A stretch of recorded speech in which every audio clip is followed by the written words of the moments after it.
toujours un plaisir de retrouver Mortala Gueye. Bonjour Mortala. Bonjour Fatih. Bien réveillé?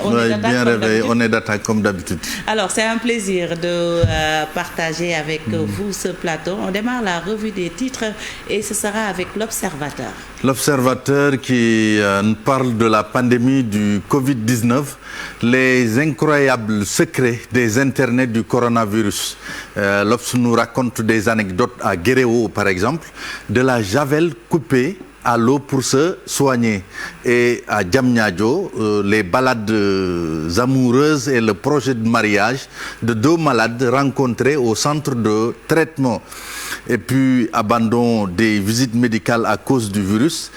Femmes enceintes, des vies en danger.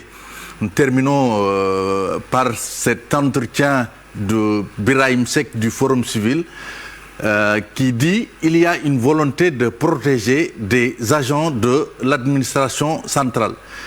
Toujours l'IGE qui revient avec l'AS qui met à sa une le Forum civil épingle l'IGE. Généralement c'est l'IGE qui épingle, mais cette fois-ci c'est le Forum civil qui épingle l'IGE.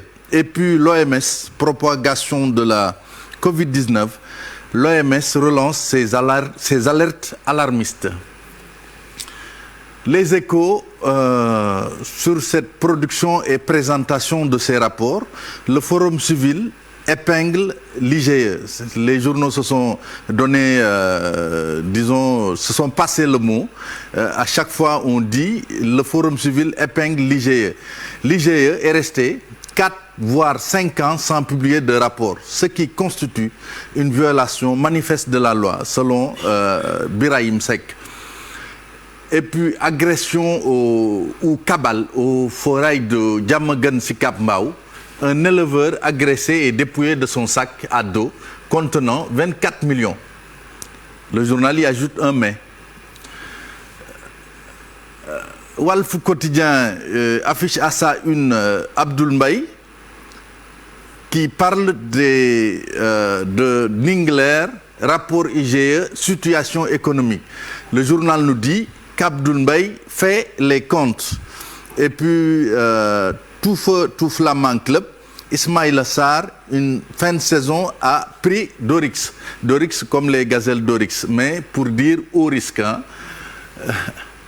Vox Pop, Dakar dans l'œil du cyclone avec la pandémie de la Covid-19. Le ministre Diouf Sarr considère, ministre de la Santé bien sûr, considère que Dakar est aujourd'hui de manière incontestable l'épicentre de la pandémie. Ousseynou Diop, meurtre du taximan Ibrahima Samb, Ousseynou Diop risque 20 ans de prison. La Covid-19 qui revient dans le quotidien où il y aurait une opacité maladive dans la gestion de la pandémie avec l'absence de données sur les malades et les cas de décès. Et puis le théâtre sénégalais en deuil, Jean-Pierre Lers quitte les planches selon le journal. Source A nous dit qu'à la suite de l'attribution du marché des centres régionaux de contrôle de visite technique des véhicules, ça sent le riz de Mansour Faye.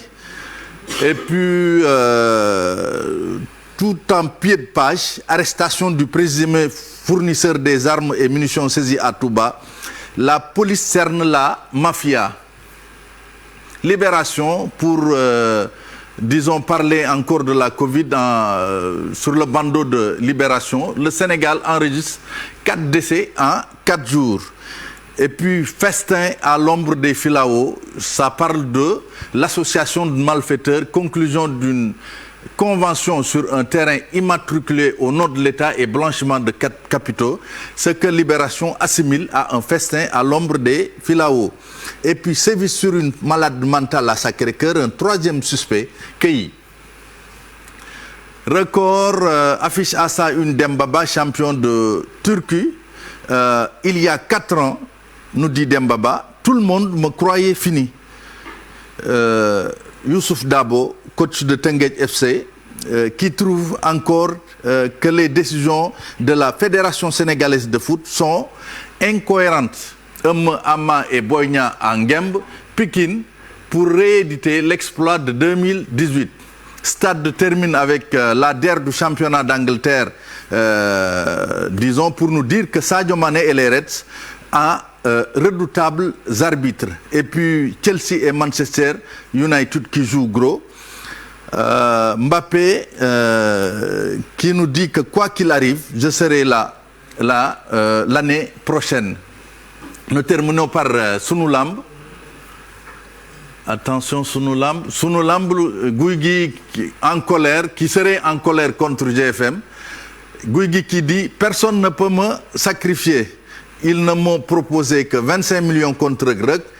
J'ai encaissé 35 millions contre Cite. » Guigui qui s'en prend un peu à voilà, GFM. Voilà, c'est tout pour cette revue des titres Fatih. Merci beaucoup, Mortala Gueye. Des explications à la Samba quand il sera là. C'est clair, c'est clair. En tout cas, merci beaucoup. Avec cette nouvelle triste quand même, le monde de la culture en deuil, le décès de Jean-Pierre Lers, metteur en scène et l'un des plus anciens artistes de Daniel Sorano. Quand même, Jean-Pierre Lers, il a beaucoup fait pour la culture. Oui, il a beaucoup fait pour la culture. Paix à son âme. C'est une très grosse perte, comme tu l'as dit. Jean-Pierre Lers, un grand metteur en scène qu'on a connu à Sorano. Et toi aussi qui as l'habitude de couvrir les gamous de Tivaouane, c'est lui qui était derrière les spectacles, son et lumière à la veille du gamou à Tivaouane chaque fois. Un très bon spectacle quand même qu'on a eu l'occasion de suivre à Tivaouane. Donc paix à son âme, que Dieu l'accueille au paradis. Il va beaucoup nous manquer, que Dieu l'accueille au paradis. Mortala Gueye, rendez-vous demain, Inch'Allah. Ce sera toujours un plaisir, Mortala. Alors, merci.